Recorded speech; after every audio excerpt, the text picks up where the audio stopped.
બોલ ને ભાઈ.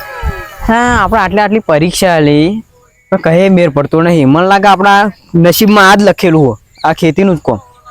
અરું ભાઈ તારી વાત લાખ રૂપિયાની હે. ચમકો કરે શું આટલા બધા ઇન્ટરવ્યુ આલે બરોબર, તો આપણે કઈ એમ સિલેક્ટ થવાના નહીં. મારા બાપ દાદાનો ધંધો હો એ જ કરવાનો હો. મારા દાદાની જે જમીન હતી ને એ ગીરમેલી હો બહ કરીને ઇન્ટરવ્યુ આલી ને અત્યારે 15,000 રૂપિયા થયા. અબે સાલે એવું શું કરવાનું મારે? આપણો નસીબ જ નહીં, આપણા બાપ દાદાનો ધંધો સંભાળવાનો એવું મને લાગે. એવું લાગે. પડતા હે બેટા.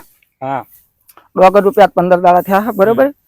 અને ખાતર નાખવાનું હોય ડોગર વરીજી કે નહીં વરીજી જોતા આવીએ છે ને, આમ તો ઘણા દાડા અહીં આપણે જ્યાં નહીં. હા એટલે બેટા હા. આ બે તારા ભાઈબંધો નહીં?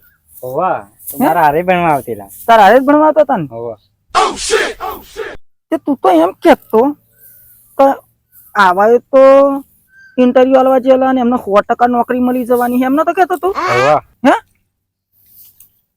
અલ્યા ઓ ભાઈ બોલા કાકા. બારે આવો વાત કો.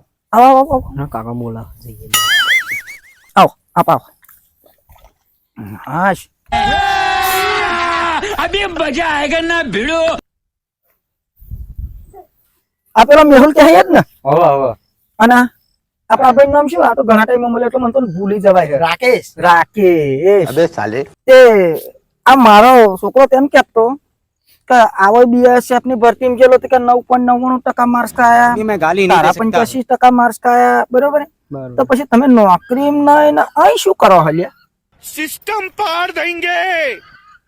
કાકા શું કરીએ? હા કઈ નોકરી જ નહીં મળતી ને આટલું બધું ભણ્યા હા.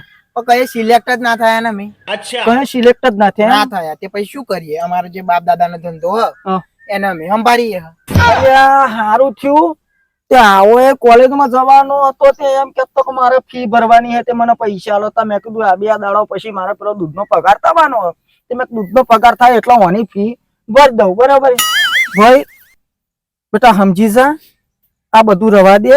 આપણે આ જે કર્યું હોય ને એ બરોબર હે. આપણા બાપ દાદાની જે ખેતી છે ને એ આપણે ખેતી જ કરાય. કારણ કે ભાઈ જો તમે જે નોકરીઓની વાતો કરતા હોય ને તો નોકરીઓમાં જે તમે ઇન્ટરવ્યુ આલવા જાઓ છો ને એ ઇન્ટરવ્યુ તો એવું હોય ને કે જે ગવર્મેન્ટ સરકારી નોકરી વાળા ખરા ને એ લોકો ડોનેશન આલીને પહેલા એમની નોકરી તો પણ બુક થઈ ગયેલી હોય. બાકી તમને તો શોભાના ગોઠિયા જ ગણવામાં આવે. શું કરવાના આવે? અબે સાલે શોભાના ગોઠિયા જ. તમારે તો ખાલી ઇન્ટરવ્યુ આલવા જ જવાનું. કારણ કે તમે અહીં નોકરીનું ઇન્ટરવ્યુ આલવા ગયા બરોબર, ઇન્ટરવ્યુ પાસ થઈ ગયા. ઇન્ટરવ્યુ પાસ થઈ ગયા પછી તમારી જોડે ડોનેશન માંગે. તો ભાઈ તમે 5 લાખ રૂપિયા હોય તો તમે આ નોકરીમાં સિલેક્ટ. પછી એનાથી થોડી નાની નોકરી હોય એટલે 4 લાખ આલો એટલે એ નોકરીમાં સેટ. આપણે હ ને એ આપણા બાપ દાદાનો ધંધો જ કરવાનો. આ તમે જે આટલું ભણ્યા હોય ને એ બરોબર છે. કેમ કે આપણે ગામડાના માણસ છે બરોબર, અને આપણા ગામડાના માણસને કોઈ છેતરી ના જાય એટલે આપણે જેટલું ભણ્યા ને એટલું બરોબર છે. અને જો કદાચ આ આપણો વ્યવસાય અત્યારે તો આની કોઈ કદર કરવા તૈયાર નહીં, પણ એક સમય એવો આવશે ને કે જે આ ઉદ્યોગપતિઓ હો કરોડપતિઓ હો એમને આપણા બાપા કઈક અમોને 5 મણ અનાજ આલો. મોટા મોટા જે ઉદ્યોગપતિઓ હો બરોબર આ બધા એ તો કોઈ ખેતી કરવા નવરા જ નહીં. કારણ કે એવાય તો ઉપર ખેતી કરવા તો નવરા નહીં, પણ જે આપણે ખેડૂત વર્ગ રહ્યો ને એમની જમીનો લેવા તૈયાર. કારણ કે તમારી જોડે 1 વીઘું હોય ને એટલે 1 વીઘા જમીન તમને કદાચ એ લોકો 50 લાખ રૂપિયા લે છે. 50 લાખ. અને 50 લાખની લાલચમાં જે તમારું પોતાનું વીઘું હોય ને એ વેચી ખાઈ જશે. આપણો જે ગરીબ વર્ગ જે આપણો સમાજ એ સમાજ એવું નહીં વિચારતું કે આપણી પાછળની પેઢી શું કરશે. કારણ કે અત્યારે જે 1 વીઘું જમીન હોય તો 1 વીઘાના જમીનની અંદર પાછલી પેઢી તો 1 વીઘું જમીન હશે ને તો પાછળની 5 પેઢીઓ જળવાઈ રહેશે.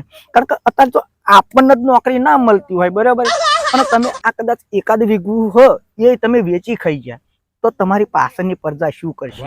તો બોલો શું કરવું જોઈએ આપણે? આપણે તો ખેતી બરોબર એટલે આપણે જેટલું ભણ્યા એટલું બરોબર છે.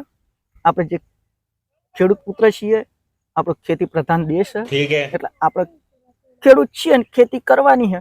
એમાં આપણને કોઈ લાજ કે શરમ આવે એવું છે નહીં. એટલે આપણે જે કર્યું ને એ જ બરોબર.